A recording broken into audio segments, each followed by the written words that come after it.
So let's begin by creating and customizing our form. You're going to go into your forms homepage, and there you'll find all of the forms that you've worked on.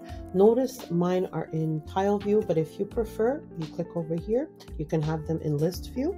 I simply prefer to have mine in tile view. I can see them better. And you're presented with different spaces. So these are my recently used forms. You also have a pinned section and a shared section. You can toggle back and forth between them. Notice I don't have any forms in my pinned section, but if I wanted to do that, I simply direct myself to these three little dots, and you click on the three little dots. You see you have an option to add this to the pin section, to work on it later. I can also make a copy of the form, move it, open it in the browser, or remove it from the list altogether. Now, my default is it's for quizzes, but if you can also put it in new form if you want to have something quick. Like an exit slip, reflection of students' comfort with a component, how ready they feel for a pretest, students' identification of certain areas of difficulty, or having them create forms independently. Really, the creativity is your only limit. Okay, so to begin for today's exercise, we're gonna make a quiz. So you click on the big plus sign, and you create a new quiz. Now you're going to label or entitle the quiz. So this case, we're going to call it tutorial. If you want to add a picture, you can. So you click on this image, this little image right here, this little icon right here, and you're presented with an option to search for an image online or upload one from your OneDrive or your computer. Okay, we're gonna do an image search online. So we're gonna add our search word.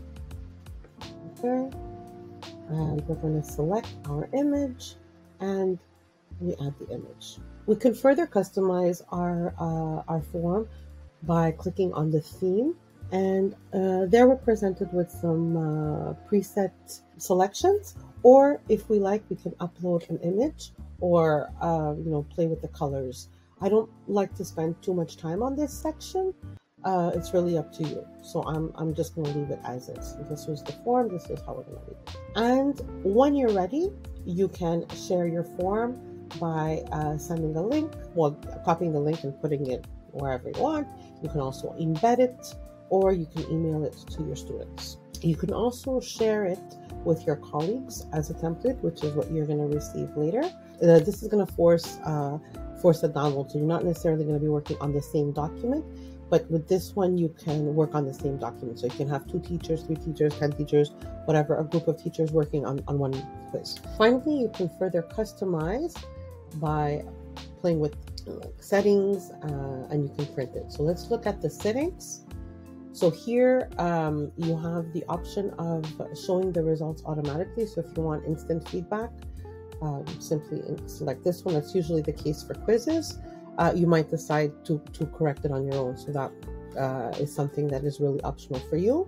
If you wanted to just collect data, you can have an anonymous form by simply clicking here. We're not going to do that right now.